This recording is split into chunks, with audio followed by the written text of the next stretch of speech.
Welcome. I'm Jessica Lonnie Rich, host of Inspire You and Me. It's an inspirational show where we talk to people who are making a difference. On this episode, we have Jessie Lopez, Scout Executive and CEO for Aloha Council, Boy Scouts of America, and Tiffany Kim, Executive Director and President of Fur Angel Foundation. And be sure to stay tuned for the Animal Lovers clip. We'll have all that and more, and we'll be back right after this. 5914-777, 5914-777. Who's got the best deals in Vegas around? Who's got the good job? Call 5914-777 today. Vacations Hawaii. Vacations Hawaii. Vacations Hawaii. Good luck, we gon' play. 5914-777 today. Good luck, we gon' play.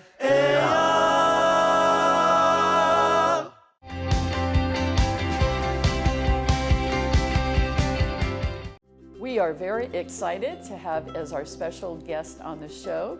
He is the Scout Executive and CEO for Aloha Council, Boy Scouts of America. Please welcome Jessie Lopez. Hi, Jessie. Hi. Good. Thank you for having me. Yeah, it's great to have you here. Boy Scouts have been around for such a long time, and who doesn't love the Boy Scouts? I mean, you guys do great work. I appreciate that. Yeah, so tell us a little bit about the history of Boy Scouts. Sure. So the Boy Scouts of America started about 110 years ago, and the program started in Chicago, Illinois, in and around that area, but concurrent to the start on the mainland, it also started in the then, I guess, territory of Hawaii. So in 1910, Scouting was active and alive here locally. We have had a lot of great Scouting alumnus, if you will, that have come up through the ranks, learned great leadership skills, have learned to give back to the community, and have become, I would assume, very active in the ins and outs of now the state of Hawaii over all these years. Yes, and what is the mission of the Boy Scouts? Our mission is to instill values in young men and now young ladies so that they have a foundation to live by as they endeavor in this crazy world of ours. So we are very fortunate, I guess, to be able to have a great part in the development of the youth of our community. Tell us about some of your programs. Our program encompasses ages 5 through 18. It serves boys and girls. The program is designed to take the youth and teach them skills that they carry on through their lifetime. One interesting aspect of the program that most people are familiar with is the knot tying component. Yes. So folks always ask, well, why do you teach young men and now young ladies to tie knots? Believe it or not, those skills that they learn at an early age that they carry throughout their lifetime can come in handy in the most obscure of places. So the knots are used for sailing, et cetera, et cetera. But I know on several occasions, knot tying skills have actually been used in saving someone's life. For example, tying a particular knot to a pole and then kind of rappelling down the side of a hill to rescue someone that's kind of in a precarious position. Stuff like that, things that not necessarily are told to the youth when they're learning the knot that, hey, this knot someday will help you save someone's life. But you just teach them the knot and you're hoping that at some point that skill will come into play. Yeah. Jessie, you just brought up a little while ago about girls being in the Boy Scouts. And this hasn't always been the case. How has it changed the dynamics of the Boy Scouts? So I think what we've learned over the at least the last 20 years that a lot of our families are now dual working households. So mom and dad or guardian, whoever. It's not how it used to be. So back in the day, there was a lot more available time for families to spend with their children. And so over the years, there was a big push to allow young ladies to be part of the program since they were already at the meetings, kind of in a back corner, kind of listening and learning. 5-6 years ago, they officially were allowed to become members of the Boy Scouts of America. So by introducing young ladies into the program, the organization shifted from Boy Scouts to Scouts BSA. So now it's Scouts BSA as the moniker that we use to address both boys and girls in our program. Yes, and one of the fascinating aspects about Hawaii and Aloha Council in particular is that you have a young girl named Kimmy Nelson who became one of the first Eagle Scouts in the country, and that's pretty exciting. Very exciting. So Kimmy, which I think you guys have interviewed here before, is very dynamic, and I could easily see her expression when her parents told her that she could now join the Boy Scouts. And I would assume she immediately circled on a calendar, 4 years from today, I will be an Eagle Scout. Wow. And she did it. Yeah. So if someone starts at an early age, the earliest age you said was 5 years old. 5 years old, go all the way up to 18. In your opinion, Jesse, what do you want them as a scout to, when they come out of the program, what qualities do you want them to have in particular? For them to be resilient and responsive. Resilient to any challenge that they face, and responsive to any situation that requires action. So resilient, COVID-19 put us all in a very precarious position. What I tell people when they ask me, well, you guys must have been dormant for all of 2020. We never stopped. We kept going. So although we weren't able to do campouts and those kinds of things, our scouts were very active in the community, whether it was producing PPEs, personal protection equipment, or they were delivering meals to households, or even memorializing our veterans that have passed away during Veterans Day and Memorial Day. We did all those things, in some cases exclusively virtual, but we didn't stop. And then, so that's resilient, right? Keep going. And then responsive, right? Responsive to the situation. So whether someone's in need, needs first aid, there's an accident, and we're looking for volunteers to help look through rubble or wherever. I think our young men and young ladies will be the first ones to step up and say, I'm here to help. Wow, those are amazing qualities. And you just mentioned COVID. They actually, what you're talking about, exhibited those qualities during COVID-19. How did you make that decision early on? Okay, we have a problem here. Everything is shut down. Most of the programs are virtual. How did you come together and make a decision? What are we going to do? Right. So all our leaders at all levels of the organization kind of realized that there was something drastic happening, and so we kind of immediately said, no face-to-face, no group meetings, none of that, none of those things. And then as the pandemic kind of progressed and it continued, we felt the need that we still needed to come together in some way, and that's when these groups started forming smaller groups and doing the PPE stuff and doing the virtual meetings. So it was almost a group decision, if you will, where we all just said, let's kind of stay safe, let's watch out for each other. And then now, as the year turned over, we're starting to get back into it in a more normal way. We'll be conducting summer camp this summer. A lot of our groups are doing hikes. A lot of our groups are doing award ceremonies, those kinds of things. So progressively, we decided to shut it down. And the normality of things, again, we still kept going as best as we could. And then now we're starting to get back into the norm, which is, more of the face-to-face.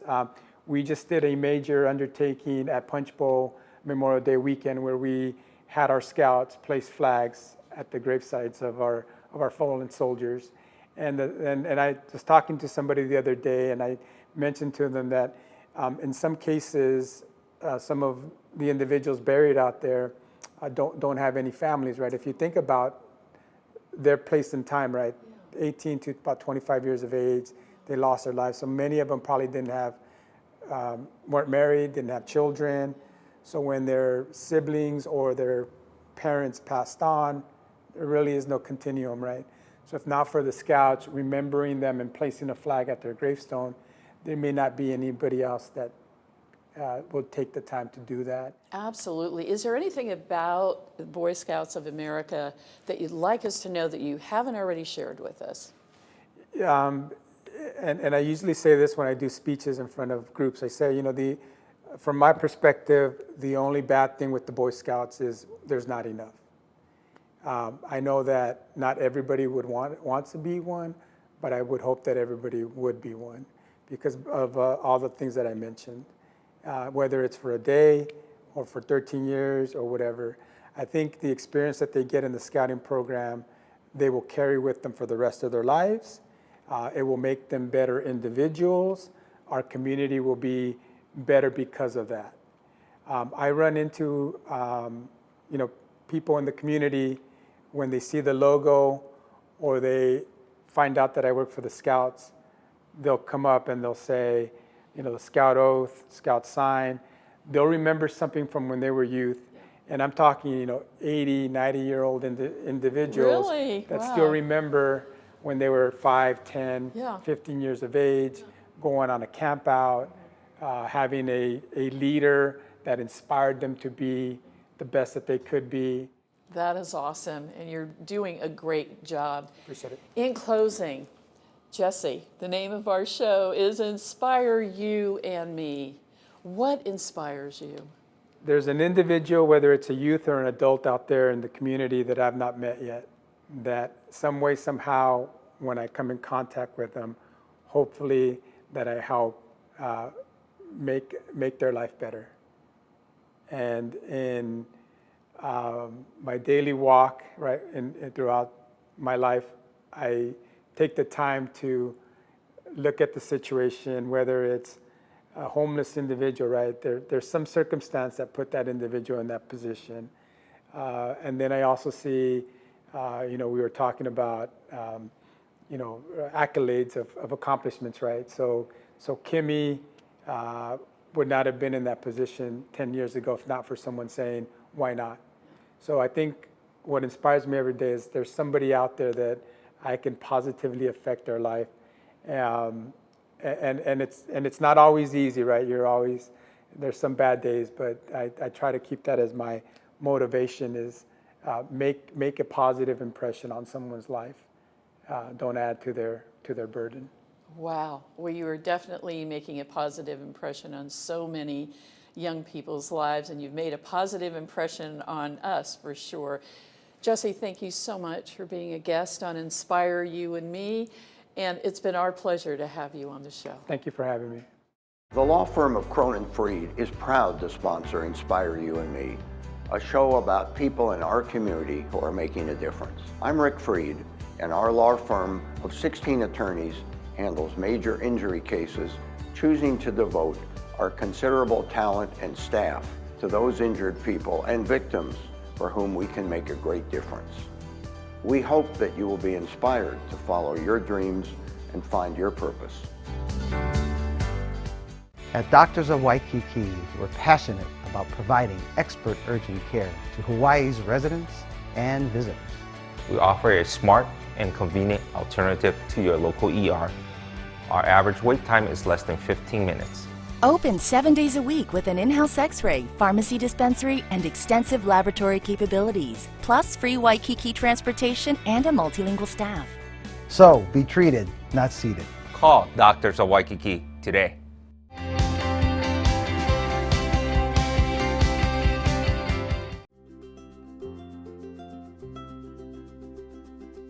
If you're a dog lover, you're going to love our next guest. She is the president and executive director of the Fur Angel Foundation.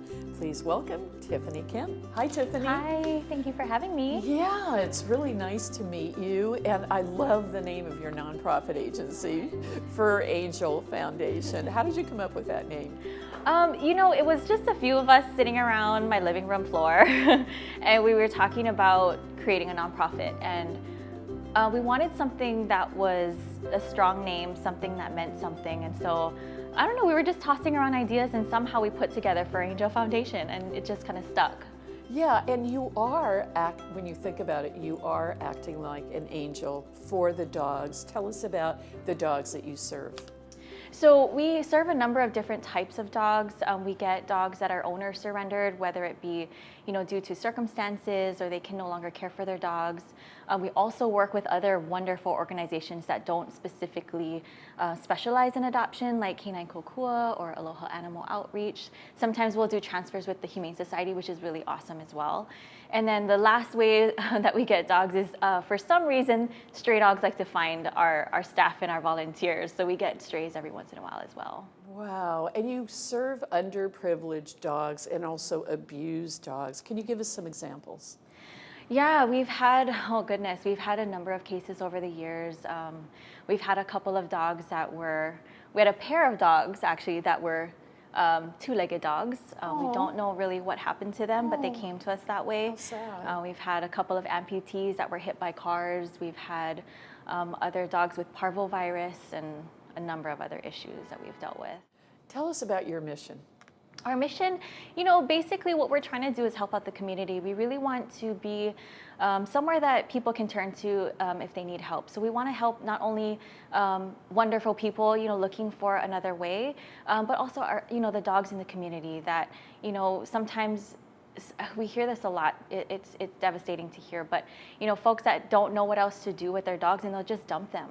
That's terrible. Yeah, there's like a number of dump them on the side of the road. There's a number of places that are like dump spots, certain parts of the island where people just dump their dogs because they don't know what to do with them, or maybe they don't care. We don't, I don't know, but there's a number of dogs that are just running around. People will see them, and so we want to be another way for folks to find help.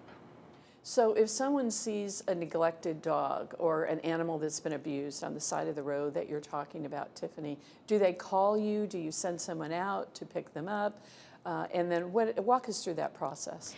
Right, so if someone finds a dog, typically what we want them to do is if they can somehow gain the dog's trust and get that dog into their care, that's probably the best thing to do because, oftentimes we never know. It could be a dog that got loose. And so we don't want to be, in that weird situation of like taking someone's dog and rehoming it when it's actually a loved pet.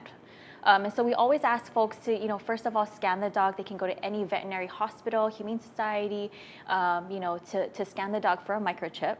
It is in the state of Hawaii now, you have to have a microchip for your dog. Good. So we're hoping that, with getting the word out on that, most, if not all animals here, pets, will have microchips at some point here in Hawaii so that if there is a loose dog and you scan the dog, we can return them to their owner. That's our number one goal too. And then second of all, if the dog is a stray dog and it doesn't belong to someone, then yes, you can contact us. We don't have a field crew. We're very small. And so we don't have like animal catchers or anything like that. I don't think anybody does here on the island, which is really sad, but just, rescue, we're very understaffed. And so they can contact us if they do have the dog in their care, and then we can kind of go from there. So we'll help them to either find placement for the dog. We don't have a facility, so all our dogs go directly into foster care.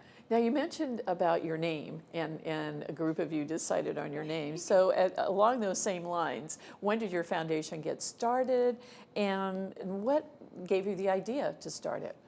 It's really funny. I remember the exact conversation we had. It was in 2014, October, and we were sitting around my living room floor. It was just 4 of us, and it was just a couple of my friends.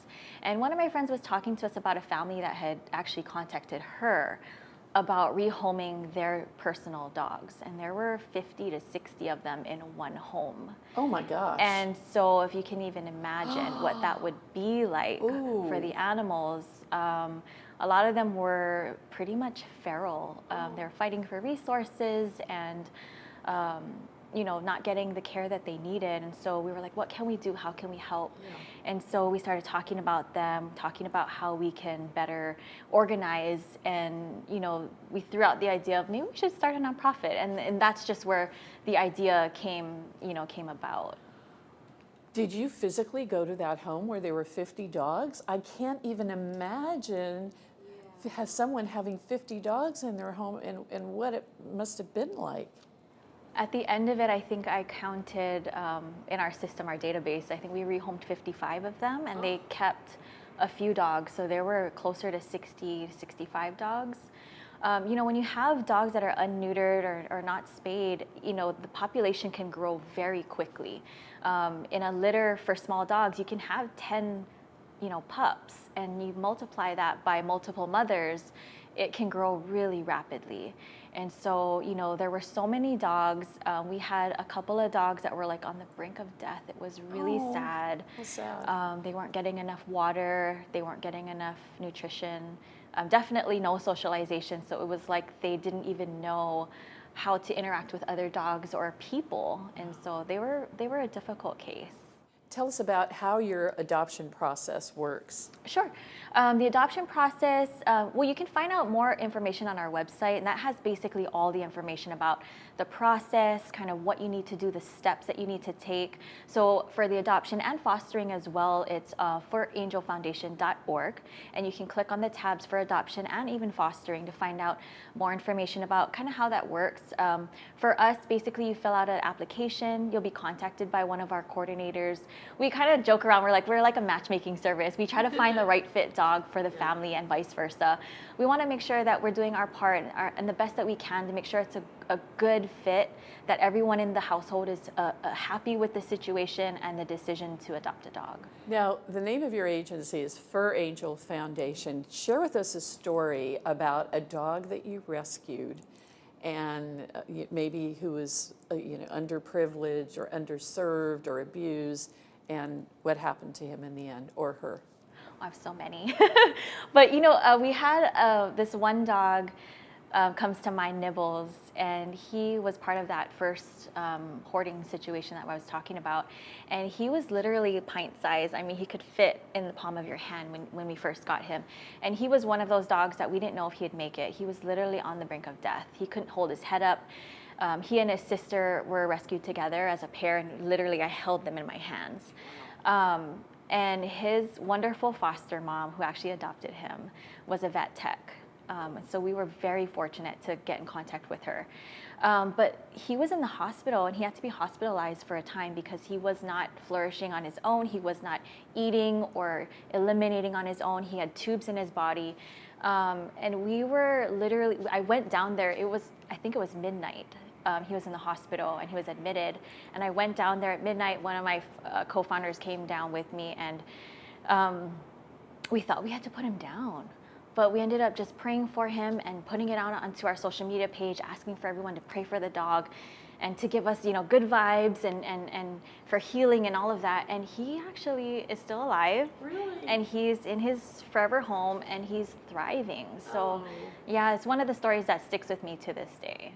That is great. What is the most rewarding part of the work that you do, Tiffany?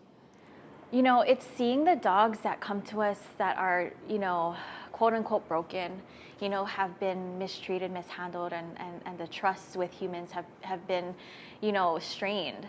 And then you see them go through the foster process, and they're so loved and cared for that by the end of it, they're so excited to be in a new home. It's interesting when you see them go to their new family and you're like, oh my gosh, it's like they knew. You think they're going to be a little shy or scared, but no, they just hop into the arms of their owners, and you're like, oh my gosh, that was meant to be. So those kind of situations are just, it really pushes us to continue doing what we're doing. The name of our show is Inspire You and Me. Tiffany, what inspires you? It's a double kind of inspiration that I get from the people that we work with. We work with awesome people that show up for the dogs, and they do it because they want to. We have a wonderful community of folks, and these are not only the folks that are on our social media, but also the ones that work with us behind the scenes, and also the other organizations that do wonderful work as well alongside us. And then of course our dogs. I mean, there's nothing more rewarding than just the love of our dogs, and they're so. It's funny because I'm like, we're almost at over 300 dogs at this point, and so. When I see dogs that we've rescued, I feel like they're mine. I feel like they're my babies, even to today. So they inspire me to keep going. That's amazing. And you've rescued over 300 dogs, you said. Yes. Fantastic. Tiffany, thank you so much for the wonderful work that you're doing, and thank you for being a guest on Inspire You and Me. You are certainly inspiring, not just out in the community, but also to the many, many dogs that you rescue in your life every day. Thank you so much. NIU Health is reinventing urgent care in Hawaii with 24/7 same-day telehealth and in-person appointments. Get peace of mind with 1 year of unlimited visits for $96. That's less than $10 a month. And the price is the same with or without insurance. Learn how we keep costs low and how NIU can work for you. NIU Health, urgent care, and more.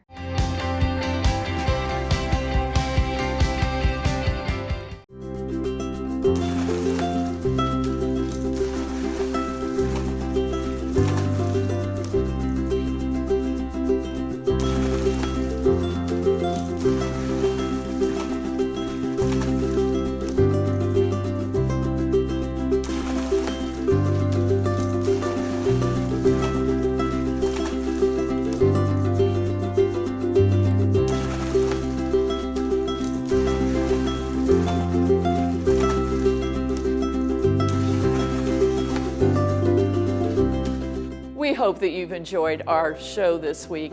I'm going to leave you with a rich thought for the day. Do you have an inspiring story to tell, or do you know someone who has an inspiring story? We'd love to hear from you. Please go to our website at inspireyouandme.tv. We look forward to hearing from you. Until we meet again, I'm Jessica Lonnie Rich. Take care. Oh, my, it's a beautiful world. I like surfing Waikiki.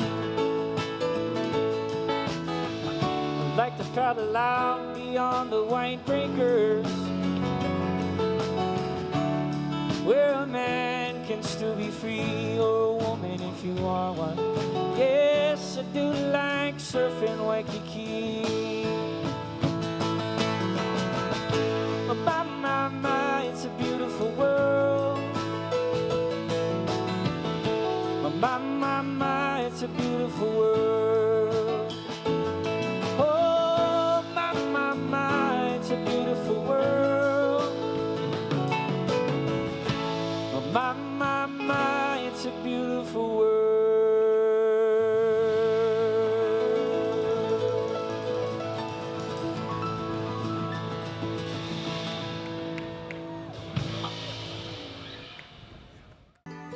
The hardest thing in life is letting go of a loved one. Finding the right provider can be essential in your time of need. Celebrate your loved one with Ballard Family Mortuaries.